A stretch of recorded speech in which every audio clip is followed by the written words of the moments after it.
Equation of straight lines था, इसमें सबसे पहले हम लोग एक फर्स्ट इक्वेशन ये पढ़ चुके थे जिसको बोलते हैं हम लोग स्लोप इंटरसेप्ट फॉर्म। अभी केवल लिस्टिंग कर लेंगे और उसके बाद इसका यूज देखते चलेंगे, ठीक है। स्लोप इंटरसेप्ट फॉर्म, तो आपको इंटरसेप्ट के बारे में पिछले क्लास में समझाया गया था कि किसको बोलते हैं एक्स इंटरसेप्ट, कौन होता है वाई इंटरसेप्ट, दोनों के बीच रिलेशन क्या होता है और कहां पे यूज करते हैं। तो slope intercept form of straight line y is equals to mx plus c या फिर y is equals to mx minus d के फॉर्म में होता है, ठीक है। तो जब हम इस वाले इक्वेशन को यूज करेंगे तो हमको एक बात पता चलना चाहिए कि m तो रिप्रेजेंट कर रहा है स्लोप ऑफ लाइन यानी tan थीटा, मगर यहाँ पे ये जो c है ये रिप्रेजेंट कर रहा है y इंटरसेप्ट को। अब जब आप लेंथ का बात करेंगे तो वो हमेशा पॉजिटिव होगा, मगर y इंटरसेप्ट में भी नेगेटिव हो सकता है। अगर हम लेंथ का बात करें वो हमेशा पॉजिटिव होगा, मगर y इंटरसेप्ट यानी c में भी नेगेटिव हो सकता है। कैसे पॉसिबल? मान लीजिए कोई लाइन ऐसे नीचे से गया, ठीक है, तो ये ओरिजिन से क्योंकि डाउनवर्ड यानी नेगेटिव y की तरफ कट कर रहा है तो आप इसका लेंथ बोलेंगे 5 यूनिट। अगर लेंथ बोलते हैं 5 यूनिट तो c का वैल्यू लिखेंगे -5, ठीक है। इस चीज का ध्यान रखिएगा। सेम डी के लिए भी, डी हम आपको पिछले क्लास में बताए थे, ये क्या होता है एक्स इंटरसेप्ट। तो सी या डी जो एक्स इंटरसेप्ट या वाई इंटरसेप्ट है वो साइन नेगेटिव या पॉजिटिव कोई भी कंटेन कर सकता है इक्वेशन में, मगर जब लेंथ का बात होगा उस समय वो हमेशा पॉजिटिव होता है। यानी अगर आपसे ये बोला कि स्ट्रेट लाइन वाई एक्सिस को नेगेटिव डायरेक्शन में 5 यूनिट पे कट कर रहा है तो इसका मतलब c का वैल्यू -5 होगा, मगर जब आप बोलिएगा y इंटरसेप्ट उस समय आप बोलिएगा 5 यूनिट। किधर की तरफ? तो आपको मेंशन करना पड़ेगा टुवर्ड्स नेगेटिव y डायरेक्शन, समझे। y इंटरसेप्ट ऐसे बोलेंगे मगर c का वैल्यू लिखेंगे -5। तो ये चीज क्या होता है ना कि क्वेश्चन में कभी कभार मेंशन रहता है, ऑप्शन में ऐसा मेंशन रहता है, स्टूडेंट कंफ्यूज कि इंटरसेप्ट मतलब हमको तो पता है लेंथ, तो हमेशा पॉजिटिव होगा, ठीक है, पॉजिटिव होगा बिल्कुल। जब तक ये डिस्टेंस वाला बात रहेगा तब तक पॉजिटिव होगा, मगर क्योंकि यहाँ डायरेक्शन भी तो चल रहा है तो डायरेक्शन मेंशन होना चाहिए, अदरवाइज नेगेटिव आपको लगाना पड़ेगा, ठीक है। चलिए, ये था C यानी y इंटरसेप्ट से रिलेटेड एक बात जो पिछले क्लास में हम लोग डील नहीं किए थे। Second, y equals to mx minus d use करते हैं कब? जब मेरे पास स्लोप गिवन हो, यानी tan थीटा या एंगल थीटा गिवन हो। और दूसरा इसमें हम लोग यूज करते हैं d, और d यहाँ पे क्या कहलाया? x intercept. एग्जैक्टली उसी के जैसा, फर्स्ट वाले के जैसा नेगेटिव x की तरफ कट करेगा तो माइनस लेके चलेंगे d का वैल्यू, और अगर हमको डिस्क्राइब करना है तो हम लोग ये बोलेंगे 3 यूनिट्स टुवर्ड्स लेफ्ट या टुवर्ड्स नेगेटिव x एक्सिस, ऐसे बोला जाएगा मैग्नीट्यूड के साथ, ठीक है। तो देखिए d मेरे पास x इंटरसेप्ट हो गया। आगे का बात, अब इसी में एक और चीज हम लोग पिछले क्लास में फाइंड किए थे, लिस्टिंग कर ले, relation between c and d। कहने का मतलब क्या हुआ कि x इंटरसेप्ट और y इंटरसेप्ट और x इंटरसेप्ट, ठीक है। It is y intercept and it is x intercept. इसके बीच रिलेशन क्या था ये हम लोग पिछले क्लास में देखे थे, अभी भी सामने है, आप देख सकते हैं, एकदम सही, ठीक है। तो क्या हम लोग लिख सकते हैं कि c जो होगा that is equals to -m into d, it is the relation between y intercept and x intercept, ठीक है। ये था पिछले क्लास का पार्ट। सेकंड, ये है 1 पॉइंट स्लोप फॉर्म। अच्छा, ये देखिए नाम क्या बताता है ना, थोड़ा इस चीज पे गौर कीजिएगा। 1 पॉइंट, एक पॉइंट दिया रहेगा और उसके साथ स्लोप या फिर डायरेक्शन आपको प्रोवाइडेड रहेगा। स्ट्रेट लाइन का इक्वेशन निकालना हो या स्ट्रेट लाइन से रिलेटेड कोई भी कैलकुलेशन करना हो, आपको 2 डेटा चाहिए। 2 डेटा मिल गया मतलब आप कोई भी कैलकुलेशन कर सकते हैं स्ट्रेट लाइन का, कोई भी 2 डेटा होना चाहिए, ठीक है। तो अभी मेरे पास पहला डेटा ये है कि एक पॉइंट दिया है और दूसरा डेटा ये है कि डायरेक्शन या फिर स्लोप दिया है। तो वैसे केस में आप इक्वेशन ऑफ लाइन बता सकते हैं कि क्या होगा। It is y minus y1 is equals to m x minus x1, ये कहा जा सकता है। ठीक है, अगर कोई आपसे यहां से पूछ दे कि इसको कब यूज करोगे, तो आपका आंसर होगा जब मेरे पास एक फिक्स पॉइंट हो, एक फिक्स पॉइंट हो, और साथ ही साथ मेरे पास डायरेक्शन होना चाहिए, मींस एंगल, या फिर पूरा का पूरा स्लोप होना चाहिए, तब जाके हम इसको यूज करेंगे।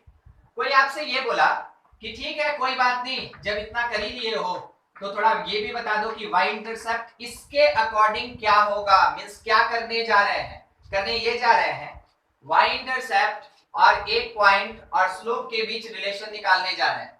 y इंटरसेप्ट एक पॉइंट और स्लोप के बीच रिलेशन निकालने जा रहे हैं। तो अगर आपसे y इंटरसेप्ट पूछा, आपको सोचना है इसके जैसा, ठीक है, इसके जैसा। आपको m के साथ x को मल्टीप्लाई कर देना है, बाकी जो बच गया सबका सब c हो जाएगा। ठीक है, सबका सब c हो जाएगा। देखिए कितना स्ट्रेट चलते हैं, y1 माइनस mx1, बोलिए सही है कि नहीं। y intercept c is equals to y intercept equals to इतना। चेक कीजिए सही है कि गलत है। यस सर सही है। सही है। अब आपको एक समरी बताते हैं। माइनस mx1 है। हाँ माइनस mx1 है। ठीक है, अब देखिए ये क्या है ना, एक समरी बताते हैं। जब हमको वही चाहिए था तो आप थोड़ा यहाँ पे ध्यान दीजिएगा, ठीक ना, यहाँ पे, बाकी से कोई मतलब नहीं। इस जगह अगर c कैलकुलेट करें रफली, ठीक है, c कैलकुलेट करें रफली, तो it is equals to y minus mx, यहाँ से c equals to y minus mx। अगर ये पॉइंट लाइन के ऊपर है तो ये पॉइंट उसको सेटिस्फाई करेगा, और सेटिस्फाई करेगा तो ये y1 माइनस mx1 होगा। सही है। अब चेक कीजिए इसको, ठीक है, ये और वो एक ही बात है। तो बस वहां से भी आप रिड्यूस कर सकते हैं, वहां भी आपको रिलेशन पता चला, मगर ऊपर में कोई पॉइंट नहीं दिया था तो ऊपर में इसका कोई डिस्कशन नहीं हुआ। ठीक है, तो y इंटरसेप्ट इतना, चलिए ये बात आप समझ गए कि यहां से भी रिड्यूस कर सकते हैं। ठीक है, दूसरा, अगर यहाँ पे आपसे पूछ दे d मतलब कौन, x इंटरसेप्ट, आंसर बोलिए।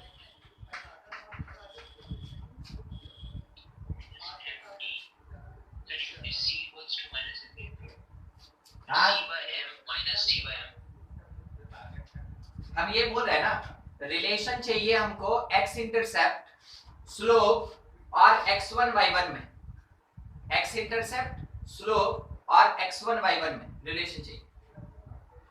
c नहीं यूज करना है, c नहीं यूज करना। सर तो y0 कर देंगे। एकदम ठीक, आप वो सही जा रहे हैं, एकदम सही। ठीक है, हम आपको एक छोटा सा चीज बताते हैं। अगर आपको ये पता कि c equals to minus M D, तो आपको ये भी पता कि d is equals to minus C by M, d is equals to minus C by M. सही। अब c अगर आपको पता y1 माइनस mx1, तो इसमें डिवाइड करेंगे m से। देखिए हम आपको कोई फॉर्मूला नहीं दे रहे, हम आपको सीधा स्ट्रेट बता दे रहे, हम आपको कोई फॉर्मूला नहीं दे रहे। हम यहाँ जो लिख रहे हैं आपको बस ये याद भी होगा, मगर हम आपको ये समझाना चाहते हैं कि कोऑर्डिनेट में अगर कोई रिलेशन दिया होता है तो उसमें से दूसरा रिलेशन कैसे निकालते हैं, मेन यही काम करेगा। जिस किसी भी क्वेश्चन में नंबर वाला डेटा नहीं होता है उसमें रिलेशन काम करता है, और रिलेशन तभी आप फाइंड कर सकते हैं जब आप हर एक टर्म को समझना स्टार्ट कर देंगे। पूरे कोऑर्डिनेट में, पूरे स्ट्रेट लाइन में इसी का हम लोग प्रैक्टिस करेंगे, और स्ट्रेट लाइन जब एंड होने लगेगा तब इसका एप्लीकेशन करना स्टार्ट करेंगे।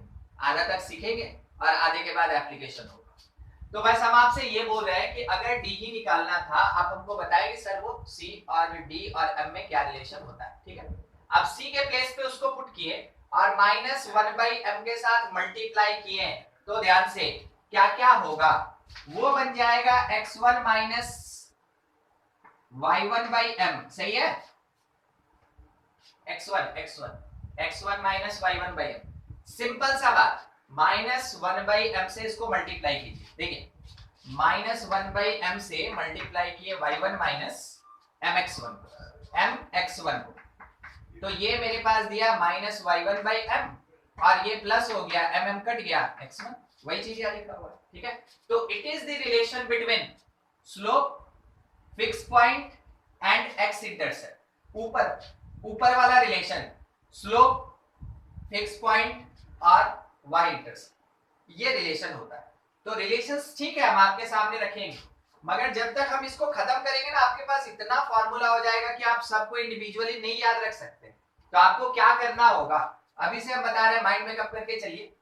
हर एक के साथ, हर एक पॉइंट के साथ क्या क्या रिलेशन निकाल सकते हैं, एकदम इस चीज पे पूरा ध्यान दीजिए, फोकस कीजिए इस पे। ठीक है, कितना टाइम ही लगेगा, हम इसको लिखेंगे, बाद में इसको निकाल लेंगे, ठीक है, मगर आना चाहिए वो चीज आपको कैलकुलेट में। चलिए ठीक, नेक्स्ट इससे रिलेटेड एक फिगर भी आपको बता दें किस तरीके का होगा।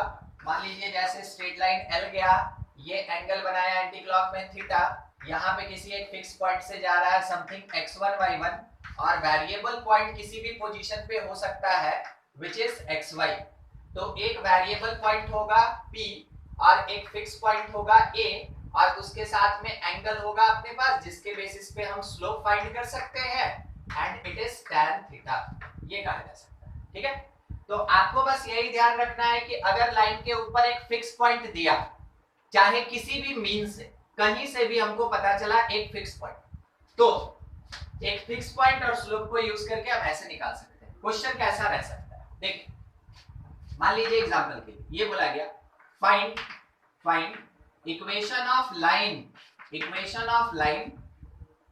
passes through intersection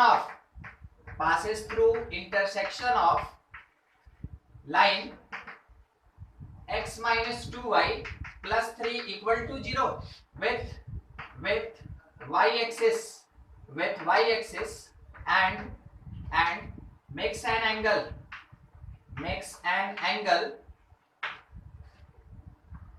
30 degree with y axis। ठीक है, ये बोला गया। क्वेश्चन पढ़िए क्या दिया, कौन सा काम का, क्वेश्चन भी समझना जरूरी होता है, पूरा का पूरा क्वेश्चन कभी काम का नहीं होता। ठीक है, फाइंड इक्वेशन ऑफ लाइन, चलो ठीक है, अब लाइन निकालना है तो मेरे दिमाग में चला कि दो डेटा चाहिए हमको, दो डेटा। ठीक है, उस पे आगे क्या बोला, passes through intersection of line. ये जो वर्ड है ना, ये हमको क्या बता रहा है पता है, मेरे समझने के लिए ये हमको बता रहा है एक पॉइंट, ये हमको बता रहा है एक पॉइंट, कहीं नहीं लिखा है passes through the point of intersection, simple बोला कि एक लाइन का इंटरसेक्शन, बस यहीं से समझ में आया। लाइन जब भी इंटरसेक्ट करेगा पॉइंट ही जनरेट करेगा, लाइन जब भी इंटरसेक्ट करेगा पॉइंट जनरेट करेगा, प्लेन इंटरसेक्ट करता है तो लाइन जनरेट करता है। ठीक है, तो मेरे पास एक लाइन है जो इंटरसेक्ट कर रहा है, तो ये पॉइंट देगा, पॉइंट यानी फिक्स पॉइंट, और उसके आगे क्या बोला, मेकिंग एंगल 30 डिग्री। तो हमको दिखा है एक पॉइंट और एक एंगल, तो मेरे दिमाग में तुरंत ऐसा एक बात आया कि क्यों नहीं हम 1 पॉइंट स्लोप फॉर्म लगाए। अब जैसे ये चीज हिट किया, अब हम लोग इसके कलेक्शन पे लग जाएंगे, क्या क्या चाहिए, m चाहिए, x1 चाहिए, y1 चाहिए, बस उसके कलेक्शन। तो सबसे पहले कोऑर्डिनेट में मेरा सजेशन हर बार रहा आपके लिए, आप एक रफ डायग्राम जरूर बनाएं। ठीक है, रफ डायग्राम जरूर बनाएं। उसके बाद एक ऐसा 30 डिग्री वाला लाइन बना लीजिए जो चाहिए, तो किसके साथ, y एक्सिस। क्या डायरेक्शन बताया, क्लॉक जाओ कि एंटी क्लॉक, कुछ नहीं, पढ़ लीजिए, कहीं नहीं लिखा। तो वैसे केस में बाय डिफॉल्ट आप कहां जाएंगे, एंटी क्लॉकवाइज, बाय डिफॉल्ट आप कहां जाएंगे, पॉजिटिव डायरेक्शन यानी एंटी क्लॉकवाइज। तो y एक्सिस के साथ एंटी क्लॉकवाइज डायरेक्शन में ये कुछ ऐसे एंगल बना रहा है। ठीक है, ये मेरा रिक्वायर्ड लाइन है, ध्यान रखिएगा, ये रिक्वायर्ड लाइन कितना एंगल बना रहा है, 30 डिग्री, किधर की तरफ, एंटी क्लॉकवाइज 30 डिग्री। अब इसके स्लोप का जो बात आया, तो हमको ये पता, ये कितना होगा, 90 डिग्री प्लस 30 डिग्री मींस 120। मेरा एक काम खत्म, एंगल मिल गया 120 डिग्री, एक काम खत्म, स्लोप के लिए एंगल मिल गया 120 डिग्री। अब दूसरा काम है पॉइंट लेना। तो देखिए क्या बोला, ये लाइन जहां पे y एक्सिस को कट करेगा, ये लाइन जहां पे y एक्सिस को कट करेगा, तो ये लाइन अगर y एक्सिस को कट करेगा तो श्योर शॉट कौन जीरो,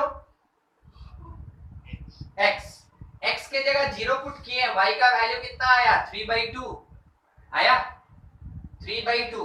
अब देखिए क्या है, कोई एक लाइन जा रहा है, जो इक्वेशन दिया वो y को कट किया, वो y को कट किया, ये मेरा गिवन लाइन है, ठीक है, ये कौन है, ये गिवन लाइन है, और इसका इक्वेशन अपने पास दिया है जो ये वाला, ठीक है, ये गिवन लाइन है। हाँ, तो हम लोग इस पॉइंट को निकालेंगे, ये पॉइंट हमको वहां से x को 0 करके मिला y 3/2, तो हमको ये पता चला अब मेरे रिक्वायर्ड लाइन इस पॉइंट से पास कर रहा और एंगल बना रहा 120, तो x1 y1 हमको मिल गया यहाँ पे 0,3/2।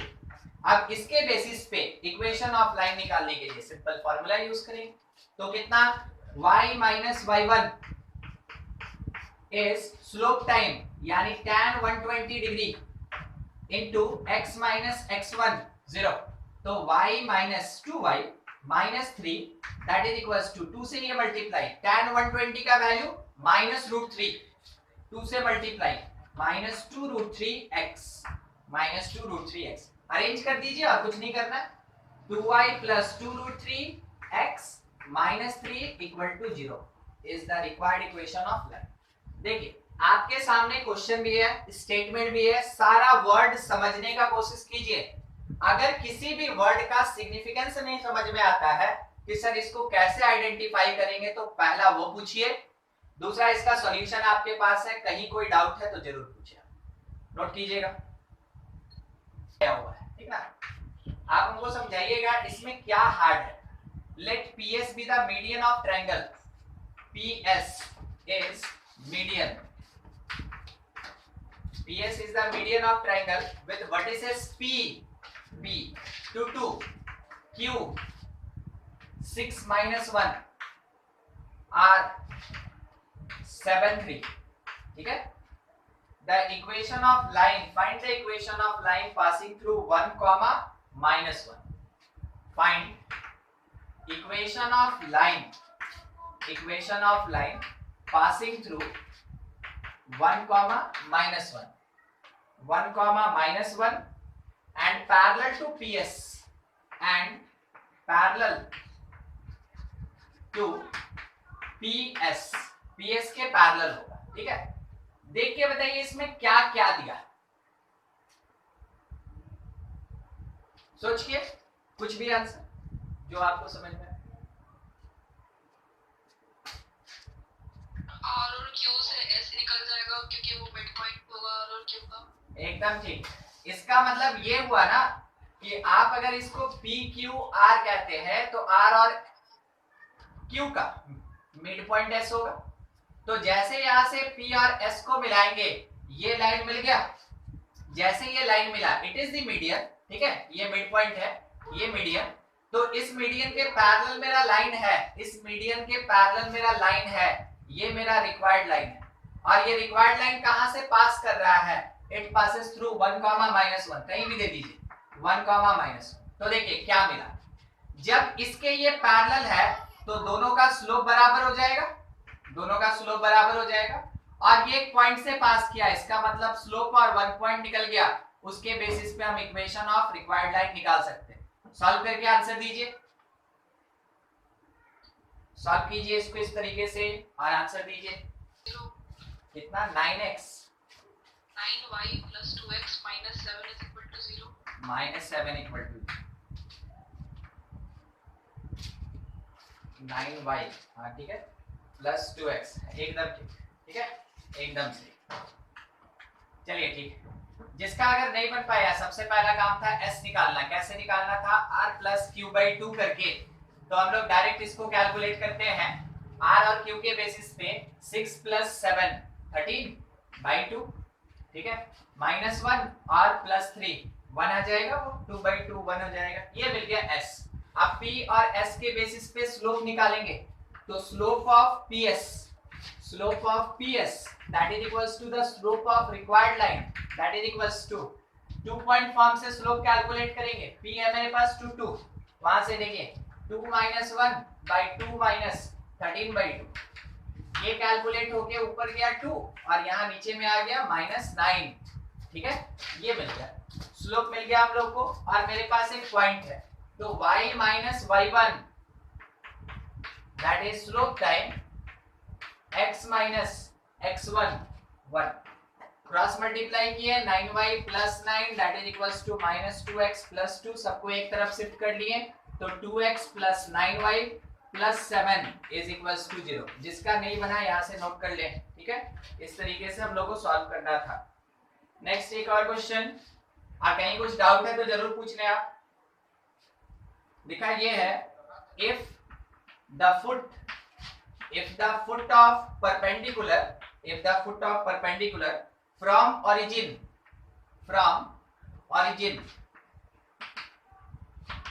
to straight line is at a point 3,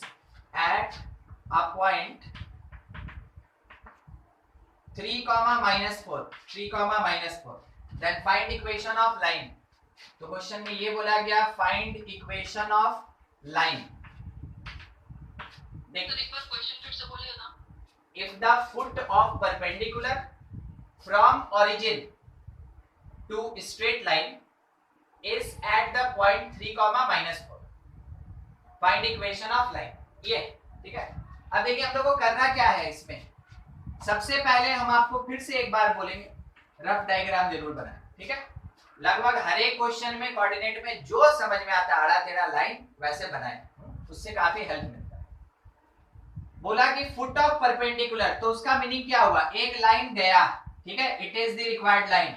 एक लाइन गया और ऑरिजिन से जब इस पे परपेंडिकुलर डालें तो उसका जो बेस है, उसका जो फुट है, उसका ये जो पार्ट है, ये कहलाया foot of perpendicular called P. और वो पी कौन है, 3, -4। ये मेरे पास ऑरिजिन है, क्योंकि ऑरिजिन से फुट ऑफ परपेंडिकुलर हमको लेना था।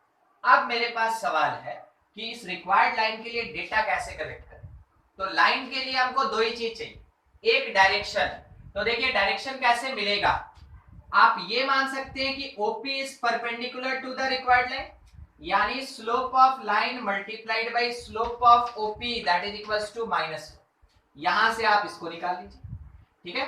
दूसरा, क्या ये लाइन किसी पॉइंट से पास कर रहा है P, तो आप ये कह सकते हैं कि लाइन पासेस थ्रू 3, -4 यहां से पास कर रहा है। अब इसके बेसिस पे स्लोप और पॉइंट इक्वेशन निकालना है। तो slope of line that is equals to -1 by slope of OP, तो वो कितना मिला, -4/3। तो कह सकते हैं 3/4 आएगा, 3/4। उसके बेसिस पे y - y1 is slope time x - x1 आप मल्टीप्लाई कर लें तो 4y + 16 is equals to 3x - 9। Arrange कर लीजिए, अपना इक्वेशन बन गया। तो जो भी बात बोला ना मैथमेटिक्स में, खास करके कोऑर्डिनेट में, आपको स्टेटमेंट तो खैर समझ में आ रहा है तो बहुत बढ़िया, अगर आ रहा है नहीं आ रहा है कुछ भी, एक रफ डायग्राम जरूर बनाइए। उससे क्या होता है कि आपको पता चलता है क्या दिया और क्या रिलेशन। ठीक है, यहाँ पे बोला परपेंडिकुलर फ्रॉम origin, जब ड्रॉ कीजिएगा तो आपको दिखेगा कि यहाँ पे ये एक लाइन है, यहाँ पे एक लाइन है, जो दोनों एक दूसरे पे परपेंडिकुलर है। तो स्लोप का क्या रिलेशन, यही काम करता है, नोट कीजिए।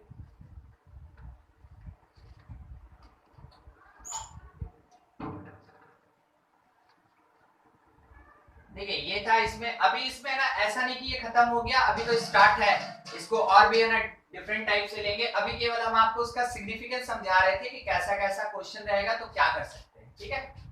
नेक्स्ट थर्ड नंबर अपने पास है 2 point form of equation of line. 2 point form of equation of line, इसका मतलब ये हो गया कि मेरे पास कोई एक स्ट्रेट लाइन होगा जिसके ऊपर हमको 2 पॉइंट दिया होगा, एक पॉइंट P x1 y1, एक और पॉइंट Q x2 y2, यानी कि 2 फिक्स पॉइंट। इस बार कितना, 2 फिक्स पॉइंट हम लोग के क्वेश्चन में गिवन रहेगा, तब जाके इसको यूज करना है। और साथ में एक वेरिएबल पॉइंट हमेशा एग्जिस्ट करेगा, let be R x, y के साथ। ये तो खैर हमेशा रहे, कोऑर्डिनेट का कोई भी क्वेश्चन बनाइए, ये वेरिएबल पॉइंट हमेशा एग्जिस्ट करेगा, हमेशा, ठीक है।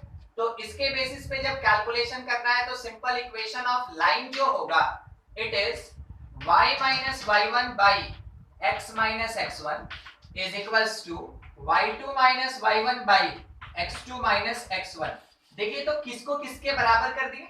अगर आप इसको ध्यान से देखें ना तो आपको पता चलेगा एक पॉइंट P है, एक पॉइंट Q है, एक पॉइंट आर है वेरिएबल को इंक्लूड करके, और ये तीनों कोलिनियर है, ये तीनों कोलिनियर है। अगर कोलिनियर है तो किसी भी सेगमेंट को उठा लीजिए, उसका स्लोप दूसरे सेगमेंट के बराबर होगा। तो यहां पे हम लोग सबसे पहला सेगमेंट ले लिए पी आर, तो पी आर का जो स्लोप होगा वो पी क्यू के स्लोप के बराबर होगा। देखिए अगर आप ध्यान से देखेंगे तो वही चीज लिखा हुआ है यहाँ पे, ठीक है। आप इसमें कुछ दूसरा काम भी कर सकते थे। कहने का मतलब क्या हुआ, आप ऐसे भी तो ले सकते थे कि वो स्लोप ऑफ क्यू आर के बराबर होगा, बिल्कुल कर सकते, ठीक है। मगर प्रेफरेंस किसके बेसिस पे, प्रेफरेंस है y का y1 के साथ, y1 का y2 के साथ। इसका मीनिंग क्या हुआ, इसका मीनिंग ये है कि एक जो पॉइंट x1 y1 है ये मिड में रहेगा और r इधर रहेगा, कोई ठीक नहीं, ठीक है, कुछ भी हो सकता है। क्या बोले सर, सर ये बोले कि x1 y1 इधर, तो इधर x2 y2, तो कंसीडर करके जनरल तौर पे चलते हैं कि xy नीचे होगा। अगर x1 y1 ऊपर गया तो xy भी ऊपर चला जाएगा। मगर ये पॉइंट मेरा वेरिएबल पॉइंट है, और ये वेरिएबल पॉइंट होने का मतलब क्या, आप इसका लोकेशन सेट ही नहीं कर सकते, आप इसका बस पाथ बता सकते हैं कि ये कैसे चलेगा। तो हम इसका पाथ बता रहे हैं कि एक स्ट्रेट लाइन में चलेगा, मगर कहां होगा इसका कोई गारंटी नहीं है। तो इसको अरेंज कर दिया गया बस अच्छा दिखने के लिए, थोड़ा अच्छे तरीके से सजा के लिख दिया गया। कंसीडर ये किया गया कि x1 y1 का नेबर पॉइंट x2 y2 होगा और इसी का नेबर पॉइंट xy होगा, बस वो कंसीडर करके यहाँ लिख दिया। अदरवाइज आप कुछ भी यूज करें आपका आंसर बार बार सेम आएगा। तो समझ रहे हैं ये रिलेशन आया कहां से। अब इसी चीज को आपके पास रिप्रेजेंट किया जाता है जो बुक्स में आप देखते हैं जनरल तौर पे, बस इसी को अरेंज करके लिखा रहता है y minus y1 is equals to y2 minus y1 by x2 minus x1 और इसके साथ मल्टीप्लाइड x माइनस x1। इससे क्या फायदा, ये कोई ज्यादा बड़ा बात नहीं, ये सिंपली वन पॉइंट फॉर्म ही है। बस दो पॉइंट का क्या यूज हुआ कि दो पॉइंट के बेसिस पे हम लोग स्लोप फाइंड कर लिए और तब कहीं जाके उसको इक्वेशन में डायरेक्ट, ठीक है। क्या सिग्निफिकेंस, किस तरीके का क्वेश्चन, अगर आपके पास कभी भी दो डेटा दिया, ठीक है, दो डेटा मतलब कैसा, मान लीजिए जैसे प्रोडक्शन और कॉस्ट का डाटा दिया, या फिर मान लीजिए जैसे आपसे ये बताया कि अगर टेम्परेचर में चेंज करें तो हीट में कितना चेंज हो। अगर मान लीजिए आपसे ये बताया कि कंसंट्रेशन में चेंज करें तो उसके रेट कांस्टेंट पे क्या इफेक्ट पड़ेगा। दूसरा एक और चीज, मान लीजिए अगर पॉपुलेशन का ग्रोथ है और उसके साथ ईयर है, ऐसा कुछ। तो देखिए अभी तक आपके सामने हम जो भी रखे, ठीक है, उसमें हम बार बार एक चीज आपको बताते चल रहे हैं कि डेटा कितना आपको मिल रहा है, दो। तो जब भी दो डेटा दिया हुआ हो, दो डेटा ऐसा जो कि एक दूसरे से रिलेटेड हो, जिसको देख के आप समझें कि हाँ इसमें कोई इंडिपेंडेंट है और कोई डिपेंडेंट है। अगर ऐसा कोई भी डेटा दिया है और उसके बेसिस पे कोई अननोन पूछ रहा है, इसका मतलब है 2 पॉइंट फॉर्म लगेगा स्ट्रेट लाइन का। किस टाइप का क्वेश्चन हो सकता है, देखिए जैसे बोला गया एग्जांपल में लाइन 1 बोल के ना 2 पॉइंट आज तक नहीं दिया है, ठीक है, तो चांस भी नहीं है वैसा देने का। अगर देगा तो भी कोई बात नहीं, हम लोग को आता है। जनरल तौर पे एप्लीकेशन है, बोला ये क्या, इफ अ फैक्ट्री प्रोड्यूस 30,000, ठीक ना, 30,000 आइटम ए वो रेडियो चेयर वैसा कुछ भी item A in 2009 and 130,000 in 2019 find production या नंबर ऑफ आइटम ए, ठीक है, या फाइंड प्रोडक्शन इन ईयर 2020।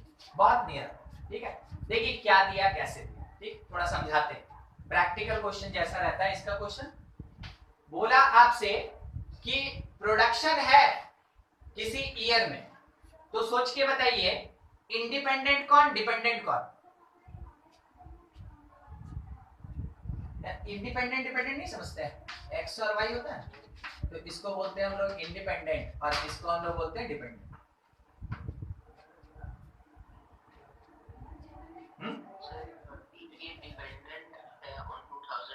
एकदम ठीक। कारण है कि 2009 एक ईयर को बता रहा है, कहने का मतलब ये टाइम को बता रहा है, ठीक है। और टाइम कभी किसी के लिए रुकता नहीं है, टाइम कभी किसी पे डिपेंड नहीं करता। तो टाइम अगर आ गया तो कुछ नहीं सोचना, टाइम अगर आ गया तो दूसरा क्या लिखा है कोई फर्क नहीं पड़ता, ठीक है। टाइम कभी किसी पे डिपेंड नहीं करता है। रामायण में सुने होंगे, महाभारत में भी मैं समय हूं, ठीक है, आता है तो बोलता है मैं समय हूं, मैं ही हर चीज देखता हूं, मेरे हिसाब से सब काम करते हैं, ठीक है, वही बात। तो समय जब कभी भी आ जाएगा तो वैसे केस में आप हमेशा उसको क्या मान के चलेंगे? Independent, it is independent. Time आया कोई डेटा हो, टाइम हमेशा इंडिपेंडेंट हो, बाकी जो बच गया, जो भी बच गया वो डिपेंडेंट हो जाएगा अपने आप। जब आप ये डिसाइड कर लिए ना, तो आपको एक चीज पता चल गया कि मेरे पास ये जो फर्स्ट पेयर है उसके अकॉर्डिंग x1 है, x1 इज द इंडिपेंडेंट 2009। मेरे पास y1 है इज डिपेंडेंट पार्ट 30,000, ठीक है। मेरे पास x2 है सेकंड टाइम 2019, और मेरे पास y2 है, फिर उसके बाद प्रोडक्शन इज 130,000, ऐसा। ये मेरे पास 2 पॉइंट हुआ। अब क्या है, ये मेरे पास जब कभी भी 2 पार्ट एग्जिस्ट कर गया, यहां से हमको फाइंड करना है not straight line, find linear equation और रिलेशन। और ये इनडायरेक्ट वे में बोला गया कि स्ट्रेट लाइन का इक्वेशन निकालो। अगर बोला फाइंड लीनियर इक्वेशन और रिलेशन, तो इनडायरेक्ट वे में बोला गया कि तुम इक्वेशन ऑफ स्ट्रेट लाइन निकालो। बस वही चीज हमको यहां से निकालना है। उसके बाद पुट करेंगे x के प्लेस पे। क्या पुट करेंगे हम लोग? तो देखिए x के प्लेस पे हम 2020 पुट करेंगे, क्योंकि इट इज इंडिपेंडेंट पार्ट। तो जो भी ईयर था उसको x मान के चले, तो फाइनली पुट x के प्लेस पे 2020। और आपको फाइंड करना है, इस क्वेश्चन में फाइंड करना है y कितना होगा, यानी प्रोडक्शन कितना होगा। समझे कैसा क्वेश्चन रहेगा और डेटा कैसे कलेक्ट करेंगे? तो आप इसके बेसिस पे और इसके बेसिस पे सबसे पहले इक्वेशन ऑफ लाइन निकालिए, कुछ ऐसा इक्वेशन यूज करके। जब इक्वेशन या रिलेशन आ जाए, उसमें x के जगह पे आप 2020 पुट करके y का वैल्यू बताइए कितना आ रहा है, हम वेट करते हैं, ठीक है। सॉल्व कीजिए।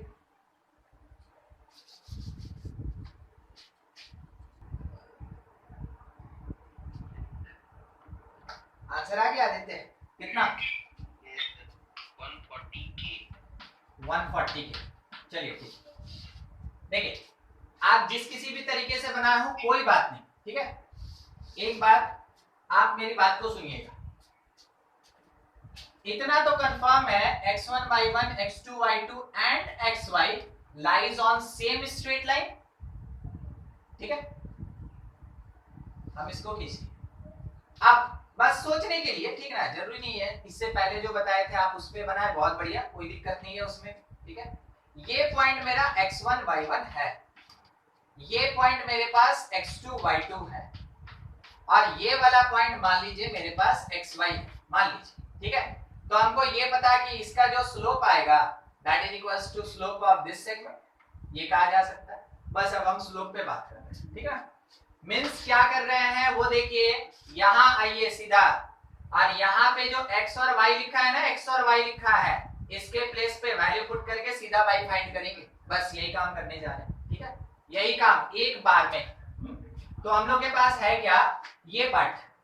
सबसे पहले y का डिफरेंस, तो y का डिफरेंस कितना आया 100 के डिवीजन में x का डिफरेंस, तो x का डिफरेंस अपने पास आया 10, दैट इज इक्वल्स टू, फिर से मेरे पास y का डिफरेंस, तो आप इससे भी यूज कर सकते हैं, इससे भी यूज कर सकते हैं, ऊपर वाला यूज कर रहे हैं, y माइनस 30k और डिवीजन में x का डिफरेंस 20 और 9 11, ठीक है, ये आ गया मेरे पास, हो गया। अब यहां से एक कैंसिलेशन 11 आके मल्टीप्लाई हो गया, इट इज 110k, वो इधर आ गया plus 30k that is equals to y, तो y का वैल्यू कितना आया 140k, ठीक है।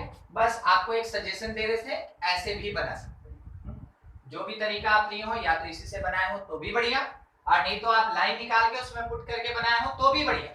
मगर अब आपके पास एक ऑप्शन है ना कि आप चूज करें कि दोनों में से कौन सा मेथड जल्दी बन रहा है, दोनों सही, दोनों में से कौन सा जल्दी बन रहा है। इसलिए जब हम आपको ये इक्वेशन ऑफ लाइन बता रहे थे ना, हम आपको सीधा यहाँ नहीं लाए थे, यहीं पे लेके चले थे और यहाँ से फिर डिराइव करके यहाँ लेके, ठीक है। हो गया होगा सबका, कोई भी डाउट जरूर पूछे आप। ये हटा रहे हैं, क्वेश्चन के थोड़ी देर बाद चेंज करना पड़ भी सकता है, ठीक है, उसके लिए कंसीडर करके चलिए। क्वेश्चन में ये बोला if a straight line x minus 6y plus 1 equal to 0 trisected between coordinate axis by the point कुछ दिया है 1,1, ठीक है, ऐसा कुछ 1,1 ऐसा मान लीजिए, ठीक है, 1,1 by the point this such that a line which is perpendicular bisector of it contain equation as ax plus by plus c equal to 0। Question में ये बोला गया find under mod 2a minus b plus c का value क्या होगा, ये है अपने पास क्वेश्चन, ठीक है। तो देखिए क्या बोला, क्वेश्चन लगभग आपको अगर हल्का देगा ना तो वो इतना बड़ा कर देगा कि कहीं ना कहीं किसी डेटा में आप फंस, वो कोशिश यही करेगा, ठीक है। आपको एकदम आराम से चलना है। 7 लाइन का यहाँ पे मेरे पास क्वेश्चन है, कोई दिक्कत। सबसे पहला काम कोऑर्डिनेट में हम अरेंज करके दे रहे हैं, कैलकुलेशन आप करेंगे, बस हम आपको समझा रहे हैं क्वेश्चन।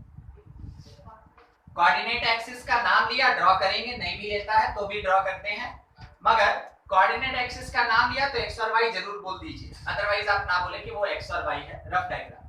चलिए बोला एक लाइन जा रहा है और कोऑर्डिनेट एक्सिस के बीच में ट्राइसेक्ट हो रहा है, it is the given line, ये मेरा गिवन लाइन। अब ये मान लीजिए x को कट किया और y को कट किया, तो x को कट किया a पे और y को कट किया मान लीजिए b पे। अब इट इज ट्राइसेक्टेड का मतलब होता है 3 इक्वल पार्ट्स, मगर एक पॉइंट एक लाइन का या लाइन सेगमेंट का 3 इक्वल पार्ट कैसे करेगा, नहीं कर सकता। एक पॉइंट एक लाइन का या लाइन सेगमेंट का 3 इक्वल पार्ट नहीं कर सकता है, तो इसका मतलब ये हुआ कि एक तरफ 1 यूनिट और दूसरी तरफ 2 यूनिट इस रेशियो में डिवाइड करेगा, किस रेशियो में 1:2। ट्राइसेक्शन होता है किसी भी पॉइंट से तो रेशियो डिवीजन 1:2 या 2:1 में होता है, ठीक है। तो अगर कुछ नहीं बताया आपका प्रेफरेंस होगा 1:2, दूसरा एक और चीज, सर 1 यूनिट y से करेगा कि x से करेगा, क्वेश्चन में कुछ नहीं बोला, इसका मतलब x से करेगा 1 यूनिट, ठीक है। तो जब भी आपके पास कोई डेटा एग्जैक्ट नहीं दिया तब तक जो डिफॉल्ट होता है ना पार्ट, उस पे लेके चला कीजिए हमेशा। 1:2 के रेशियो में डिवाइड करेगा, x से y की तरफ डिवाइड करेगा, मतलब यहां वो पॉइंट होना चाहिए कौन सा 1, जो इसको 1:2 के रेशियो में डिवाइड करेगा। अब देखिए हम आपको बोले थे ना लिखने के बाद हमको थोड़ा चेक करना पड़ेगा, तो हम थोड़ा चेक कर लेते हैं, उसके अकॉर्डिंग हमको एक छोटा सा चेंज जरूर करना चाहिए 5, ठीक है। पता है क्यों उसको चेंज किए, अगर वो 1 होता तो ये पॉइंट लाइन के ऊपर होता ही नहीं, ठीक है। तो ये पॉइंट लाइन के ऊपर होना चाहिए, इसलिए हमको चेंज करना पड़ा 5। ठीक, चलिए इतना बात आपको समझ में आ जाना चाहिए। अगर कोई भी डाउट है आप हमसे जरूर पूछें, ठीक है। उसके बाद अब रिक्वायर्ड पार्ट बोला फाइंड करो, ठीक है। एक परपेंडिकुलर बाइसेक्टर जिसका इक्वेशन ऐसा है, परपेंडिकुलर बाइसेक्टर यानी इसके मिड से जाएगा, P is the mid point, P is mid point, इसके मिड से जाएगा और इस पे परपेंडिकुलर होगा।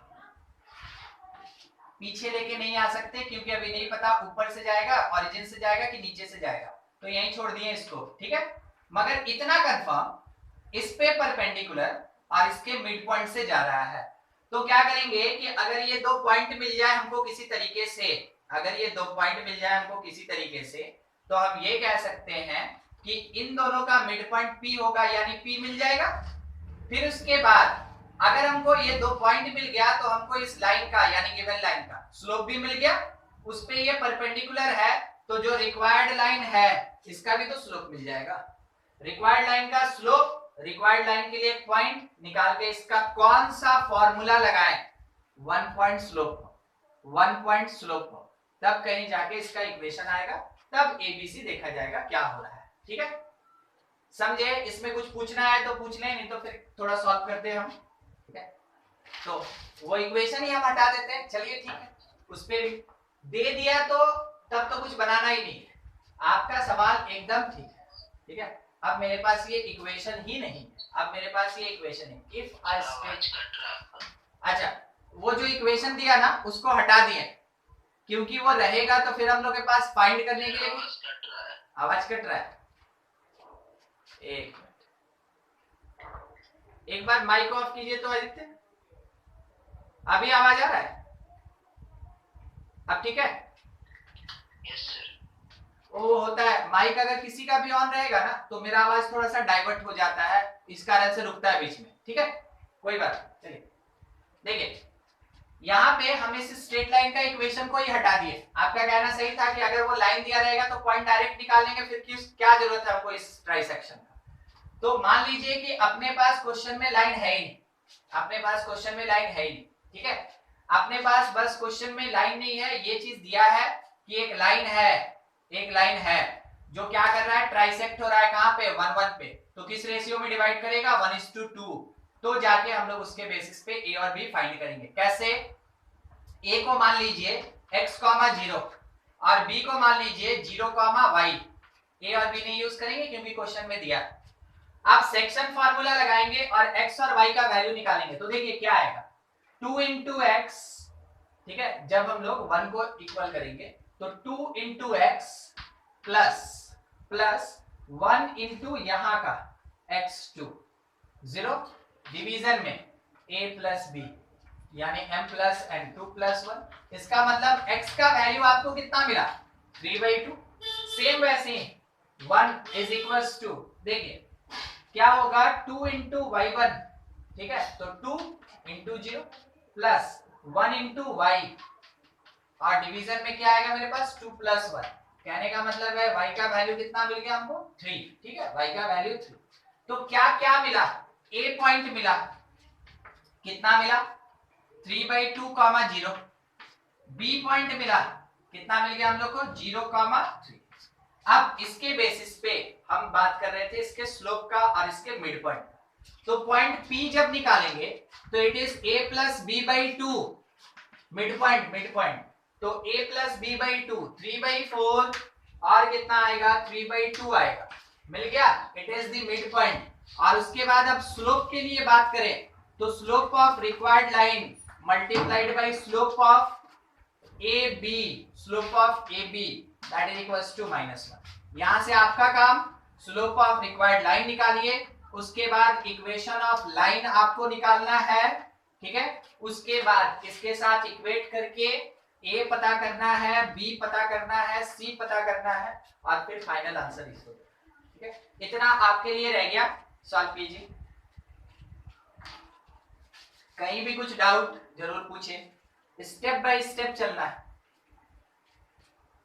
नहीं? अच्छा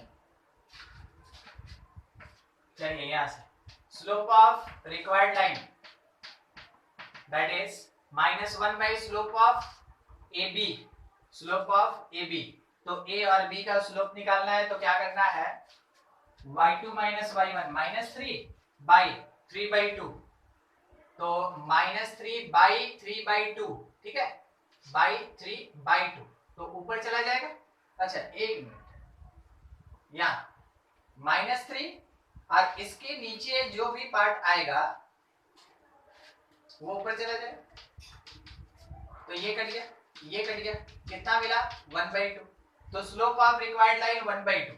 तो equation of required line y minus y1 किसके बेसिस पे, कौन y1 p, तो 3/2 that is slope time 1/2 time x minus x1 3/4। आप यहां से सॉल्व करें तो एक चीज 2 और 2 कट जाएगा, ये 4 आके यहां मल्टीप्लाई होगा, तो हम लोग को मिलेगा 4y minus 12 8y minus 12 is equals to, ये तो कट गया यहाँ पे 4x माइनस 3, ठीक है 4x माइनस 3, यानी यहां से 8y माइनस 4x उसको इधर लेके आ गए -9 इज इक्वल्स टू 0। अब क्या करना है कि इक्वेट करेंगे, तो x का y का और कांस्टेंट के बेसिस पे a का वैल्यू देखिए x का कोफिशिएंट, b का वैल्यू y का कोफिशिएंट, कांस्टेंट c हो जाएगा, ठीक है। तो अब फाइनली फाइंड करना है ये under mod 2a minus b plus c is equals to under mod 2a minus 8 minus b minus 8 plus c minus 9 16 9 25, answer कितना आ गया 20। बस ये चीज देना है। इंटीजर टाइप में ऐसा क्वेश्चन पूछता है जनरल तौर पे, जब ऐसा कुछ पूछा जाए ना वो इंटीजर टाइप का रहता है, जिसको न्यूमेरिकल टाइप भी कहते हैं। इंटीजर सिंगल डिजिट का रहता है और न्यूमेरिकल टाइप 2-4 डिजिट का रहता है। देख लीजिए, कुछ भी इसमें डाउट है आप पूछ लें, या अगर आपका कुछ डिफर कर रहा है तो बात करें, हो सकता है मेरे कैलकुलेशन में भी आगे पीछे हो सकता है।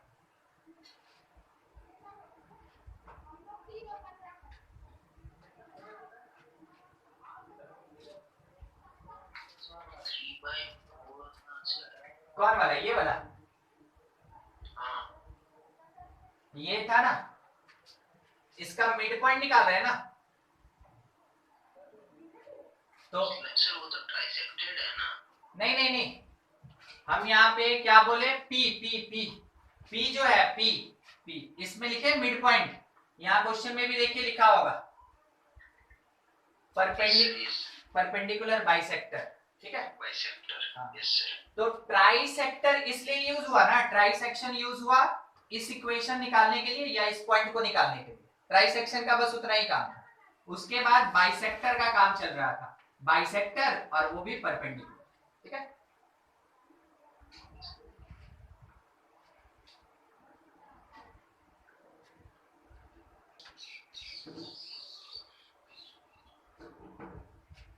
देखिए क्वेश्चन ये है, if the perpendicular bisector of line segment, if perpendicular bisector of line segment P 14 and Q K3 has y intercept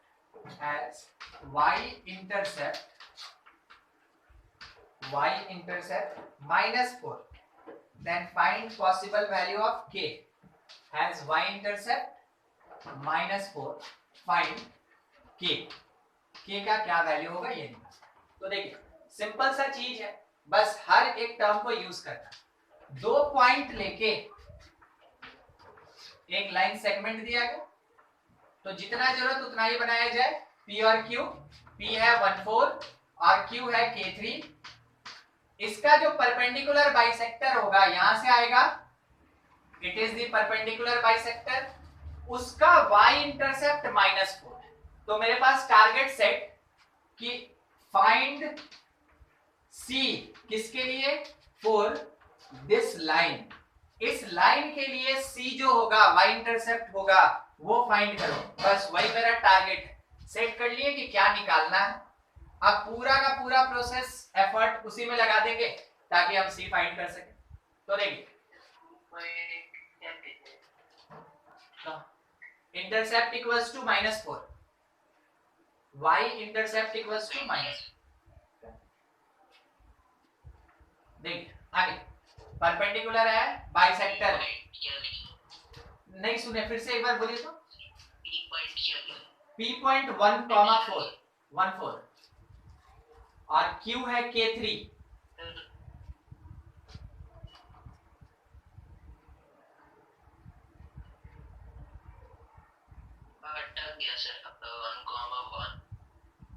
ये 1,4 1,4 ये K,3 ओके सर 1,4 और K3, ठीक है K3।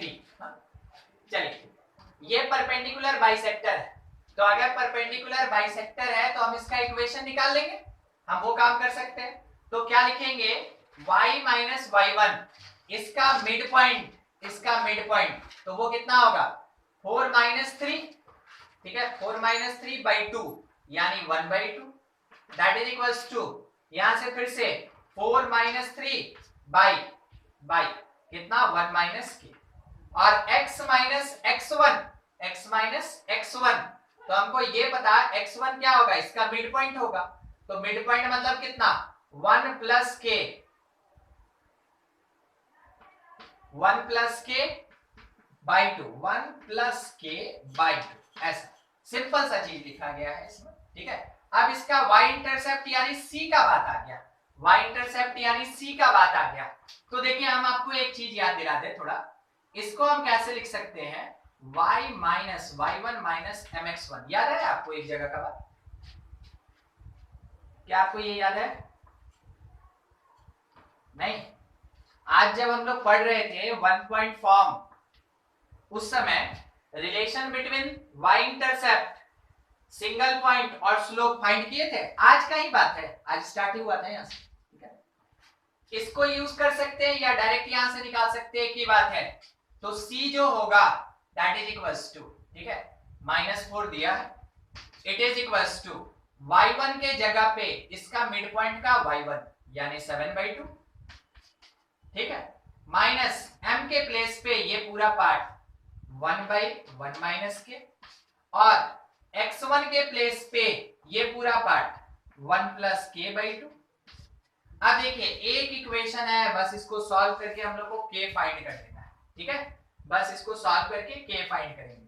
सबसे पहले इस 2 को निकाल के इधर भेज देते हैं, तो इधर हो गया -8 दैट इज इक्वल्स टू, ये 7 का 7 रह गया, और माइनस 1 प्लस के बाई 1 माइनस के, ये फाइंड करना है। 7 को भी इधर लेके आते हैं तो -15 माइनस कट गया, 1 प्लस के बाई 1 माइनस के दैट इज इक्वल्स टू 15, तो कितना आया यहाँ पे 15 प्लस 1 16 के, ठीक है 15 प्लस 1 16 के, और 15 minus 1 that is equals to 14। तो थोड़ा यहाँ पे छोटा सा पार्ट आंसर दे रहे हैं, k is equals to 14/16 means 7/8, ठीक है, k का एक वैल्यू क्या मिलेगा 7/8। देख लीजिए कुछ भी डाउटफुल है पूछ ले, इसमें कैलकुलेशन खुद से किया कीजिए हमेशा।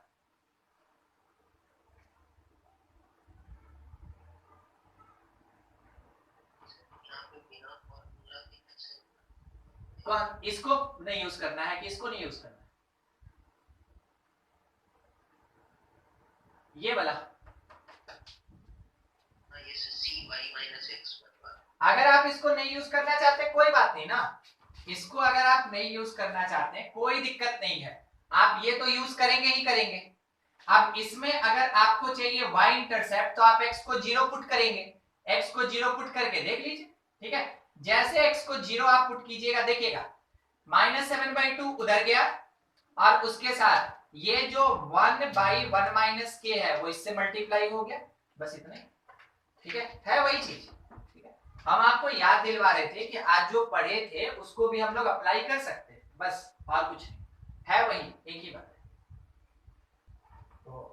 इतना नहीं हटाना पड़ता। देखिए क्या मिस्टेक हुआ, थोड़ा समझा रहे हैं आपको।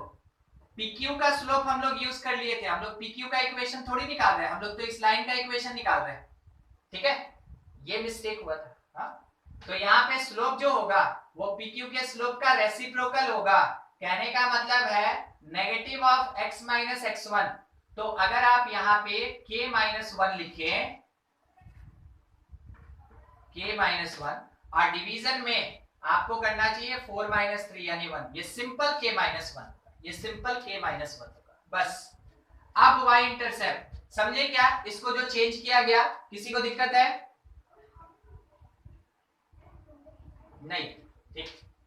c इज इक्वल्स टू -4, क्या सर कोई प्रॉब्लम नहीं अभी तक। ठीक ठीक, समझ गए ना क्यों चेंज किए, क्योंकि परपेंडिकुलर का निकालना था, निकाल दिए थे PQ का, ठीक है। चलिए c equals to -4 that is equals to y intercept है तो x को 0 कर रहे हैं 7/2, और उसके साथ में ये वाला पार्ट आएगा, तो माइनस में कितना आएगा, k minus 1 into k plus 1/2। अब ये 2 इधर जाके 8 बना दिया इसको, -8 is equals to 7 minus k square minus 1, ये दोनों का मल्टीप्लीकेशन k स्क्वायर माइनस 1, ये इधर 15, तो k square minus 1 is equals to 15, तो k स्क्वायर का वैल्यू 16, तो k का वैल्यू प्लस माइनस 4, ठीक है, आंसर चेंज हो गया एकदम ठीक। इसलिए हम आपको बोलते हैं कि आप खुद से हमेशा सॉल्व कीजिए, हिंट लीजिए यहाँ से, मे भी हो सकता है कहीं कोई कैलकुलेशन मिस्टेक हो, उसके कारण क्या होगा, पूरा आंसर ही रॉन्ग आ गया, ठीक है।